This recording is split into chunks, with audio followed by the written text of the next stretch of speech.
Olá, irmãos, graça e paz. Mais uma vez uma alegria voltar a falar com vocês aqui para nosso tempo de estudo bíblico. Nós estamos tratando do tema obras e fruto. Comigo aqui, como sempre, pastor Marcelo. Olá, irmãos. A graça e a paz do Senhor esteja com as nossas vidas, amém? Mais uma série que nós iniciamos agora para abençoar as nossas vidas, as minhas, do Samuel, do Bruno, a sua vida também. Então assiste ela. Se você não assistiu as outras, convido você a assistir também, que vão abençoar a sua vida. São de temas relevantes para a nossa vida hoje, tá bom? E compartilha com aqueles a quem você ama. Acredito que você ama bastante gente, então compartilha com eles, tá bom? É isso aí, vamos orar para a gente iniciar. Você pode fazer essa oração para nós, pastor? Aí depois eu leio o texto.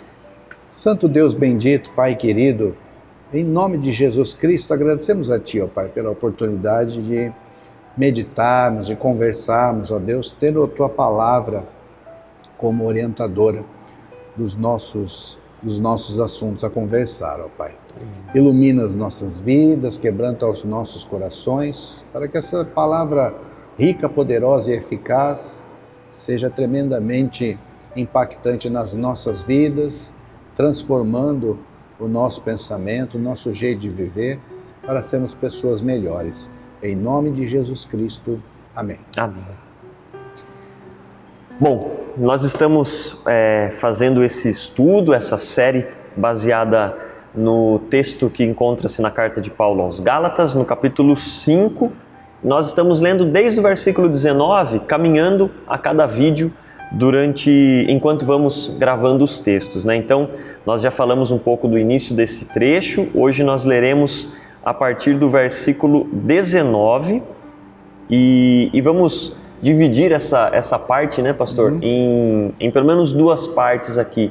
Hoje nós vamos nos concentrar aqui na primeira parte do texto, que é quando ele vai falar de algumas das obras da carne. E então eu vou ler aqui Gálatas 5, a partir do 19, e a gente vai conversando.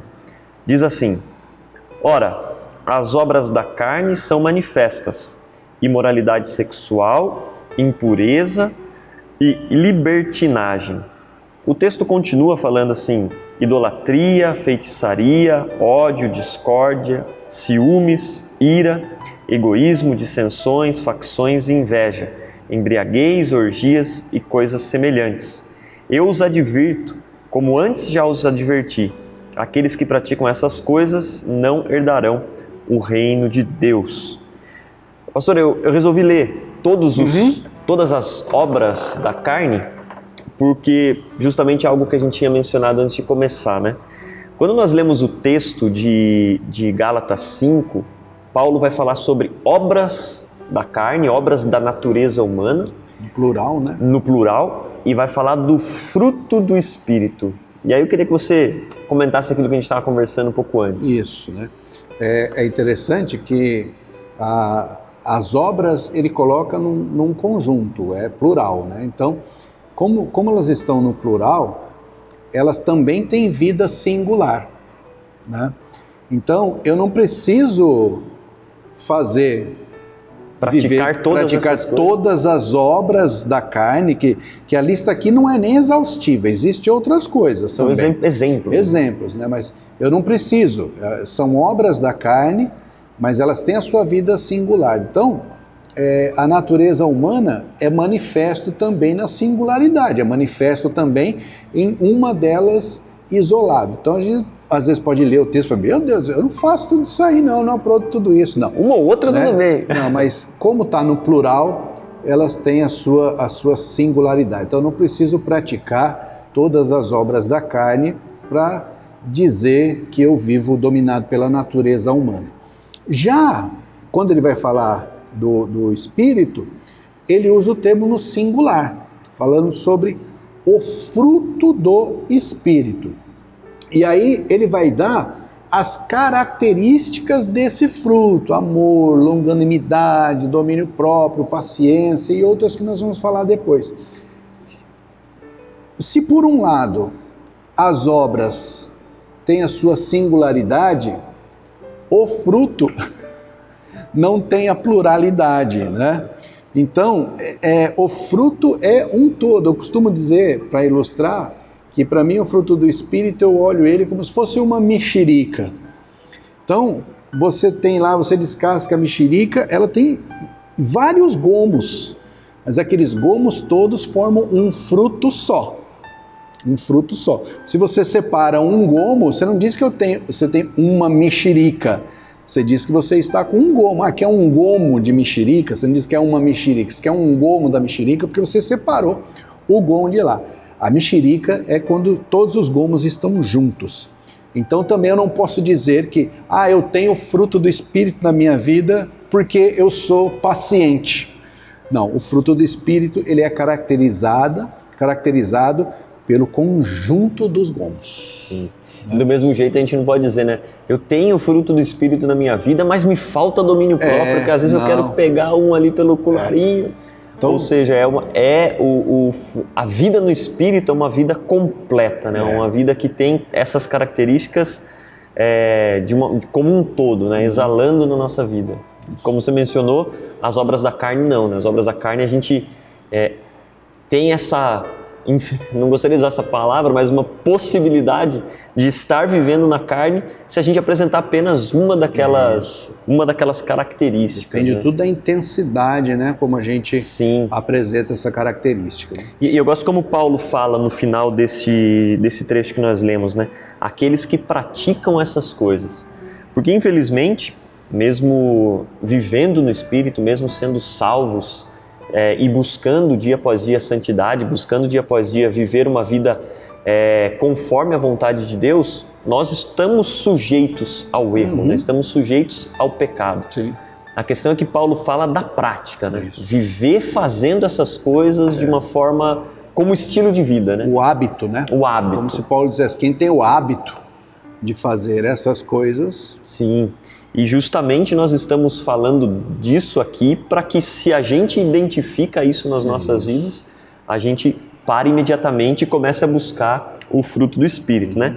Então hoje a gente resolveu que ia se concentrar na primeira parte do trecho que nós lemos, que é justamente o versículo 19, que é quando Paulo trata ali das questões muito mais relacionadas à questão do desejo sexual, a questão do desejo que ele trata como desejo da carne, né? Mas esse desejo descabido, esse desejo fora de lugar, esse desejo que torna o próximo ou a si mesmo um objeto, pura e simplesmente um objeto do prazer, né? E quando a gente olha aqui o texto, Paulo menciona, como você falou, né? Não é exaustivo, né? Paulo não quis escrever todas as possibilidades de pecados do sexo, né? Mas ele fala sobre a imoralidade sexual, a impureza e a libertinagem. E algo que a gente vinha conversando aqui, né, pastor, é como a gente vive numa sociedade onde a questão do prazer sexual, a questão do sexo ganhou essa conotação de libertinagem, né? Eu sou para o prazer do outro e o outro é para o meu prazer, e isso é vendido como algo bom, como algo que tem que ser assim, cada um tem a sua vida e cuida dela do jeito que achar melhor. E de fato, as pessoas que quiserem viver desse jeito, como a gente conversou, né? Vivam, arquem com os ônus e arquem com o bônus. É a escolha de cada um. A escolha é de cada um, mas nós estamos falando aqui de algo que a Bíblia nos ensina, algo que é para os cristãos, para aqueles que creem. E para aqueles que creem, viver dessa maneira é pecado, é viver na natureza humana, é abrir mão da graça de Deus para viver numa vida de escravidão, né? É porque algo que a gente sempre deixa bem claro, pelo menos eu e o Samuel, a gente não tem o costume de se intrometer na vida de ninguém, não. Cada um faz as suas escolhas, cada um vive como bem entende, cada um faz aquilo que bem escolhe, constrói a sua vida da maneira como decide escolher, e a gente não tem nada a ver com isso, a gente não tem que se meter em nada disso, porque é a escolha de cada um, viver da maneira que quer viver, e essa maneira de viver deve ter seus bônus, deve ter seus ônus, E aquele que escolhe essa maneira de viver, abraça tudo, abraça o bônus e o ônus, né? Só que nos nossos estudos, nas nossas reflexões, nós estamos falando para aqueles que querem ter uma vida cristã. Sim. Né? Uma vida cristã. Então, hoje, como o Samuel citou agora há pouco, a gente se ouve muito de falar sobre minhas regras, né? Então, eu não vou ficar citando clichês para não pormenorizar, né? Não sectarizar. Mas questões de minhas regras para tudo. Não, minhas regras. Minhas regras. Ora, ótimo. Eu quero viver segundo as minhas regras para tudo. É escolha. A gente vive num país livre. A gente vive num país livre, né? Laico e livre, e que você pode viver. Marcelo, eu quero viver segundo as minhas regras, não segundo as suas regras. Ótimo, viva!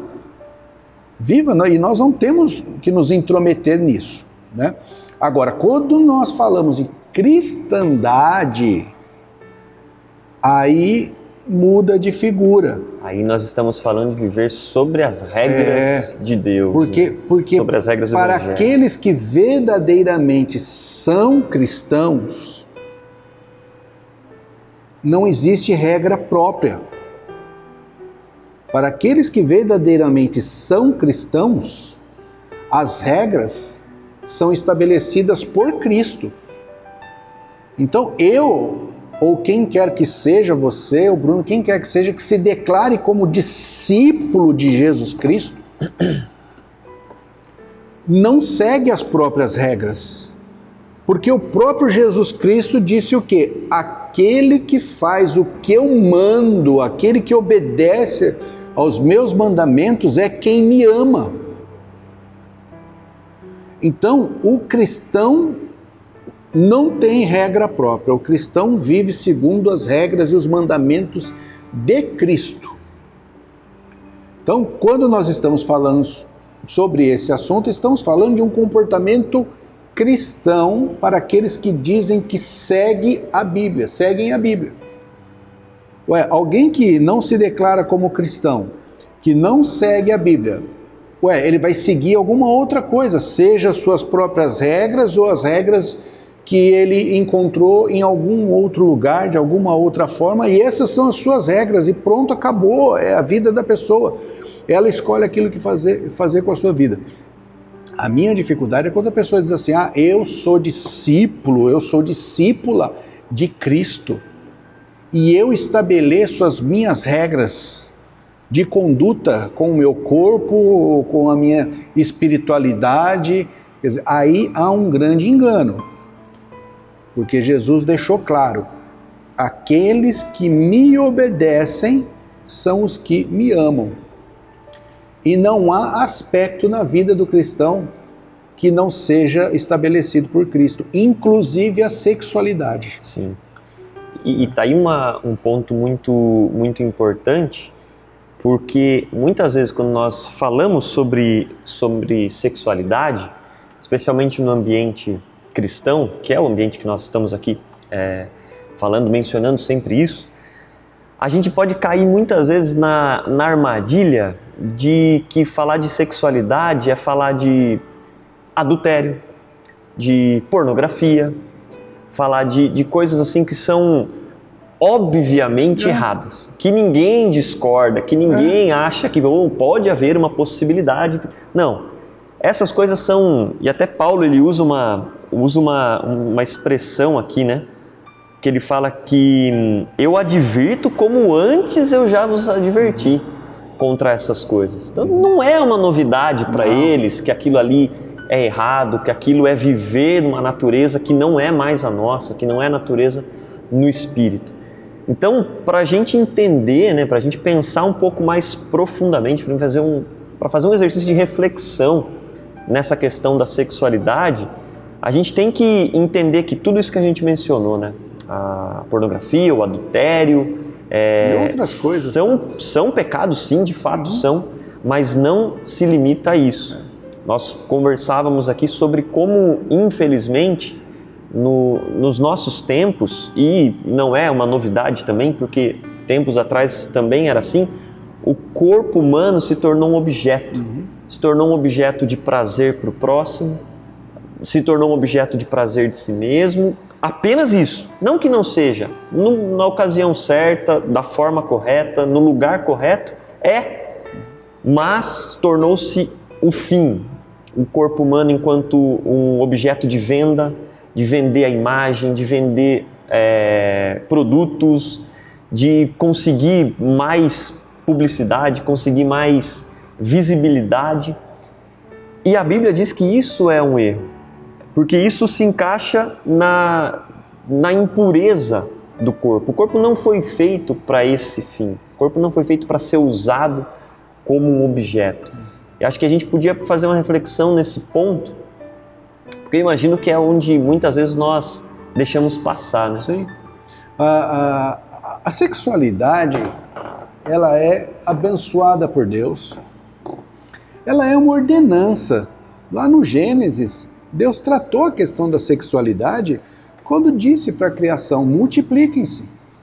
Multiplique-se. Deus é tão bom que nesse multiplique-se, Deus permitiu que ainda sinta-se prazer, um prazer bom nisso, né? Então, talvez fazer um parênteses nisso, né?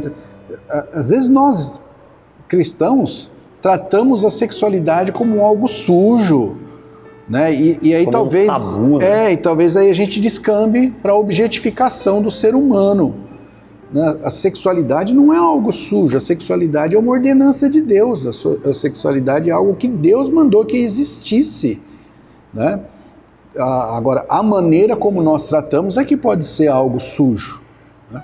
Então, eu quando leio esse texto de Paulo, eu sinto muito Paulo falando de como nós nos tratamos como objeto do desejo sexual alheio, né? Então, a reflexão, por exemplo, nós homens, mulheres, fazer uma reflexão,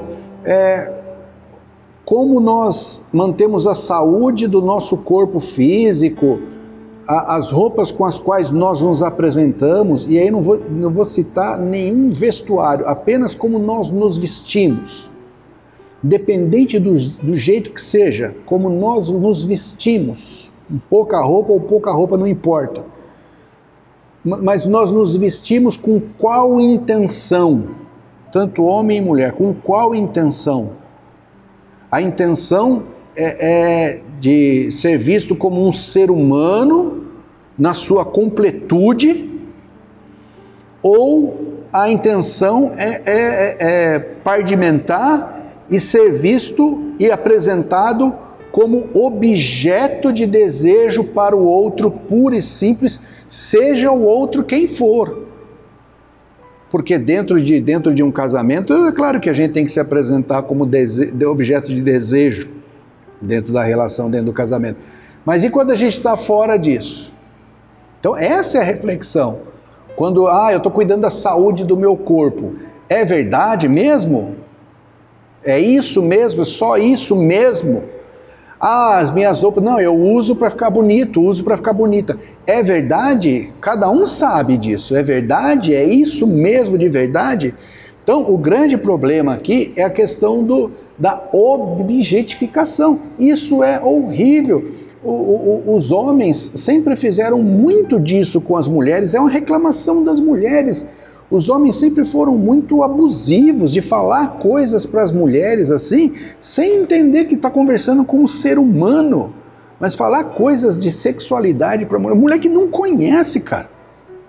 Invade o espaço da mulher com uma conversa de teor sexual, sem conhecer essa mulher, sem saber quem é ela, quais são as suas alegrias, as suas tristezas, simplesmente se acha no direito de fazer uma coisa dessa. Isso é objetificação.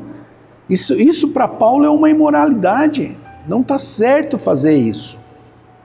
E hoje nós temos visto também mulheres fazendo isso, né? A gente vê isso muito nas músicas, gente. Ela fala, não, imagina, escuta a música que toca no dia a dia aí. Escuta a letra que está sendo cantada, né? Tanto homens e mulheres se tratando como objeto. como objeto, né? Esquece-se o humano, parece que o outro vira um pedaço de carne na frente. Então, isso Paulo condena. Isso Paulo condena. Quem quer viver dessa maneira, é escolha viver dessa maneira, mas quando eu me declaro cristão, aí Paulo diz assim, bom, o cristão não pode fazer isso. O cristão, ele é liberto por Cristo para ser um ser humano na sua essência, integral, integralmente um ser humano, não para ser um objeto. Sim. Né? E também não para objetificar o outro também, né? Não para se ver e ver o outro dessa forma. O cristão é salvo por Cristo para se respeitar na sua essência, na sua completude. Essa completude engloba a sexualidade, existe a sexualidade, uma boa sexualidade, e também para respeitar o outro dessa maneira. Né? Então, eu vejo muito disso, tratar-se como objeto, oferecer-se como objeto, seja qual for a troca que vem disso. Se o simples desejo, a compensação financeira, seja lá qual for. Isso Paulo popularidade. Condena. Isso Paulo condena. E é como a gente mencionou isso, né, e é sempre bom repetir, né? A gente está falando aqui com características que isso é mal para aqueles que querem viver do Espírito, para aqueles que são cristãos. Se declaram cristãos. Quem é cristão e tem vivido essas coisas, como Paulo diz, tem praticado, isso é um hábito na sua vida, está vivendo na carne, precisa rever os seus conceitos. Por que é importante isso? Porque a gente vive numa sociedade que banalizou a questão do sexo, da sensualidade, extraiu do ambiente seguro, do ambiente saudável, da família, do lar, do casamento, e expõe isso de uma forma que não se pode falar contra, não se pode defender princípios morais mais conservadores, bíblicos. E mais uma vez a gente está falando aqui, quem quer viver dessa forma, viva, mas saiba que não é coerente com o cristianismo. Então, a gente, enquanto cristãos, a gente vive num mundo que está tornando coisas imorais sexualmente, está tornando coisas cada vez mais comuns. Músicas que antes eram assim, coisas que a gente ouvia e gritavam no nosso ouvido que aquilo era mal, que aquilo era ruim. Hoje são ouvidas com a maior naturalidade por cristãos, não cristãos, por crianças, por adultos, cantadas e repetidas. Falam de posições sexuais que eu tenho até vergonha de mencionar aqui, mas que são repetidas assim com uma simplicidade. E o que Paulo está dizendo aqui é que isso é mal. Às vezes, mas eu não penso, nossa, eu canto e nem penso sobre aquilo. A gente está alimentando essa cultura, uma cultura que vive algo que não é bom, que é mal. Paulo está ensinando para a gente que é mal. E a gente, infelizmente, por se tornar tão comum, e é muito mais fácil ir junto, né, do que lutar contra, a gente está se tornando parte do problema, né, e não parte da diferença. Quando você falou da música, eu até ri aqui, que eu lembrei, eu sou fruto dos anos 90, né? Os anos 90, existiram coisas nos anos 90, pesquisa aí no YouTube, existiram coisas nos anos 90 que hoje são proibidas, rapaz, são consideradas crime, capa de disco, as coisas assim. Programa que passava domingo à tarde. Meu Deus do céu, expondo as crianças assim, que nos anos 90 era liberado e hoje é considerado até crime, não pode fazer, né? Ainda bem que houve pelo menos esse juízo de tentar proteger um pouco mais os pequeninos. Mas olha só, uma coisa que eu me lembrei aqui, aonde vai essa questão do não tratar a sexualidade com o devido valor que ela tem, é que muitas vezes a gente ouve, até no meio cristão, viu, Samuel, dizer assim, que não existe amizade entre homem e mulher. Por que não pode existir amizade entre homem e mulher? Então quando alguém diz isso para mim, eu estou entendendo que a pessoa está dizendo o seguinte, então num lugar, entra dentro do elevador, um homem e uma mulher desconhecidos, é preciso tomar muito cuidado, porque criou-se ali então um ambiente de erotismo. Um ambiente propício. Criou um ambiente erótico, ou seja, qualquer ambiente em que tiver somente um homem e uma mulher, cria-se um ambiente erótico, né? E aí daí é perigoso homem e mulher ser amigos, né? Mas isso vai muito além da questão da erotização. Então nós estamos dizendo com isso que nós não respeitamos uns aos outros, que nós não sabemos o que é amizade, que nós não sabemos o que é empatia, que nós não sabemos o que é cuidado um com o outro. Que o nosso olhar para o outro é pensando no próprio prazer e não pensando no outro como pessoa. Eu olho o outro não como uma pessoa, mas alguém de quem tirar proveito.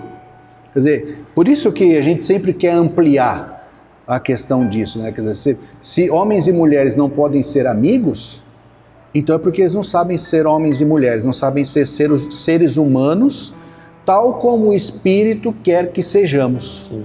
Porque se nós formos seres humanos, tal como o Espírito quer que sejamos, claramente homens e mulheres podem ser amigos. A gente vai chegar nesse ponto, né, quando a gente for falar do fruto do Espírito.